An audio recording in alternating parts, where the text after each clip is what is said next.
it's interesting times. It's interesting, and now the question comes in like, okay, but why don't you go to America?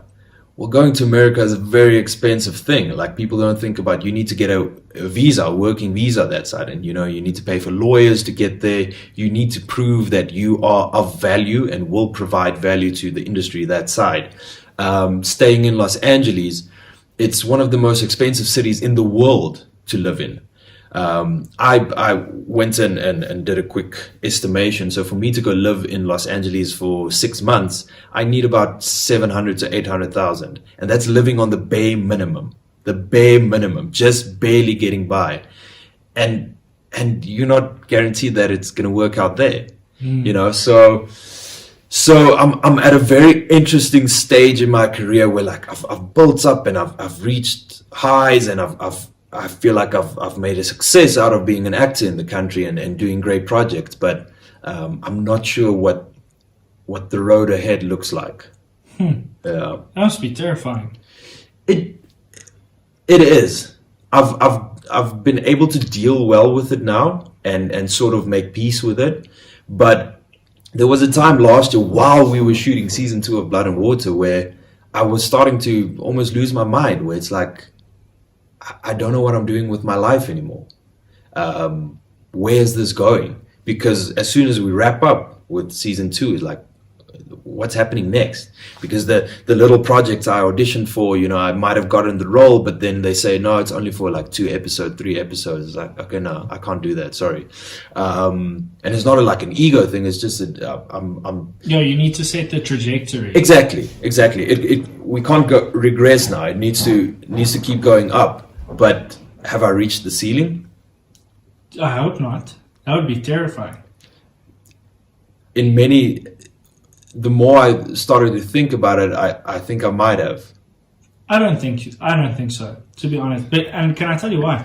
I think in a South African context. Yeah, I think that you, having established a relationship with Netflix, I think that is the greatest asset you could ever have, and I don't think you should underestimate the value of that. Okay. Because it puts your name on the list to get into the door. It's like you said earlier, if Netflix, so Blood and Water is a big success. Yeah. If Netflix decides, okay, we're going to do another show, it's sort of like, we'll rather go with the guy we know, especially with international shows. Like I was telling you earlier, Elite is fantastic. Yeah. 3 or 4 of the actors in Elite are in La Casa as well. They played, La Casa was first, Elite came later. Yeah.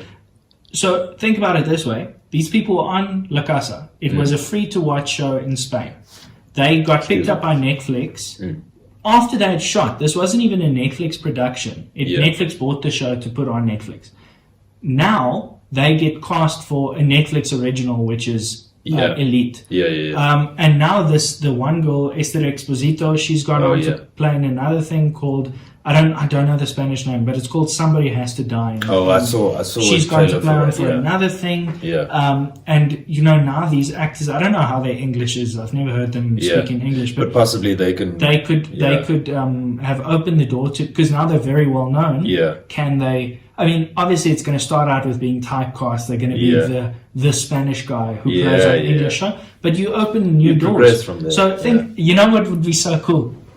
In the Marvel movies that you said that you hate, in those movies, there's a character called Ulysses Claw. Okay. He's a villain type character, and he's a smuggler. He's a South African character. He's being played by.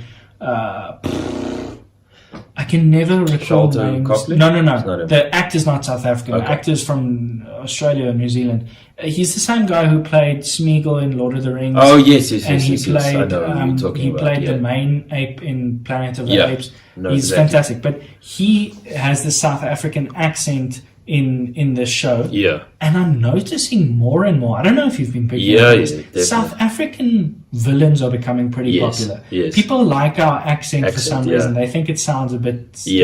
I reckon that you should start popping your CV in for those types of things. Because you've got the accent more authentically, and you can even play it harder if you want. You can do like the proper Afrikaans accent. You can do the full all the way through.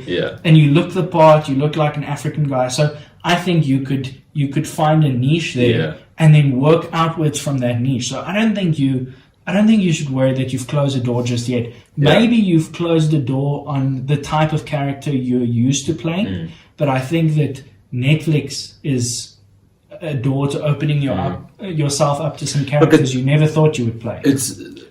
I guess that's the difficult thing is like being ambitious oftentimes comes with being impatient as well, because so I'm 26 now, right?